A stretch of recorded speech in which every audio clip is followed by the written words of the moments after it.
کیا آپ اطمینان سے لطف اندوز ہو رہے ہیں؟ آر یو انجوائنگ پیس؟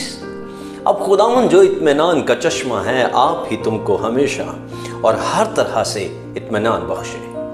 خداوند تم سب کے ساتھ رہے، آمین۔ دوسرا تسالونیکیوں اس کا 3 باب اور اس کی 16ویں آیت۔ خداوند کی سلامتی ہمیشہ آپ پر قائم رہے۔ عزیزو، ہم ایک زندہ خدا کی خدمت کر رہے ہیں جسے سلامتی کا خداوند کہا جاتا ہے، وہ سلامتی کا شہزادہ ہے۔ خدا کے بچے کے طور پر آپ کو اطمینان سے بھرا گیا ہے۔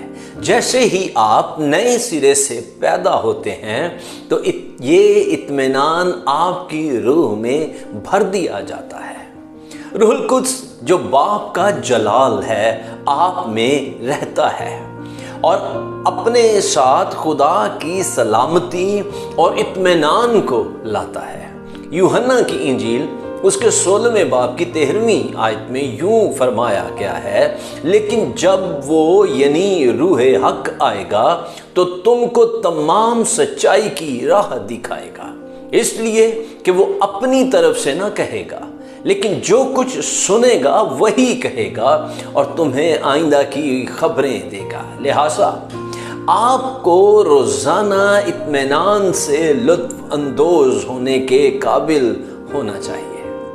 پولس رسول نے یہ دعا کی تاکہ کلیسیا اطمینان میں رہے، کیونکہ وہ جانتا تھا کہ سلامتی اور اطمینان کلیسیا میں ہے اور وہ اسے فروغ دے سکتے ہیں اور ایک دوسرے کے ساتھ اس سے لطف اندوز ہو سکتے ہیں۔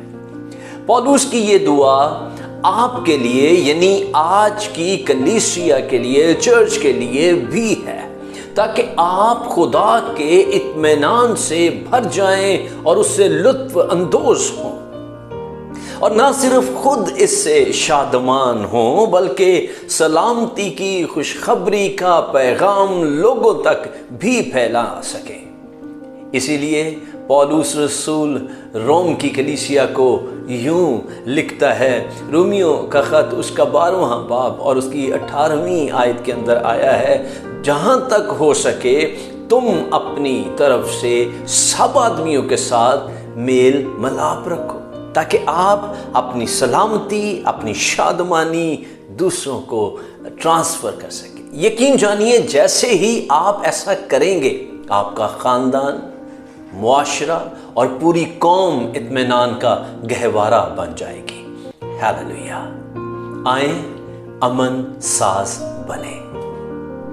کیا آپ کو آج کے پیغام سے برکت ملی؟ برائے مہربانی کمنٹ سیکشن پر جائیں اور اپنی رائے اور گواہی شیئر کریں۔ آپ اپنی دعائیہ درخواست بھی ہمیں ضرور بھیجیں، اور جیسا میں نے کہا اگر کوئی سوالات آپ کے ذہن میں ہیں وہ بھی آپ ضرور ہم سے شیئر کر سکتے ہیں، ہم ان کا جواب دینے کی پوری کوشش کریں گے۔ خدا آپ کو برکت دے۔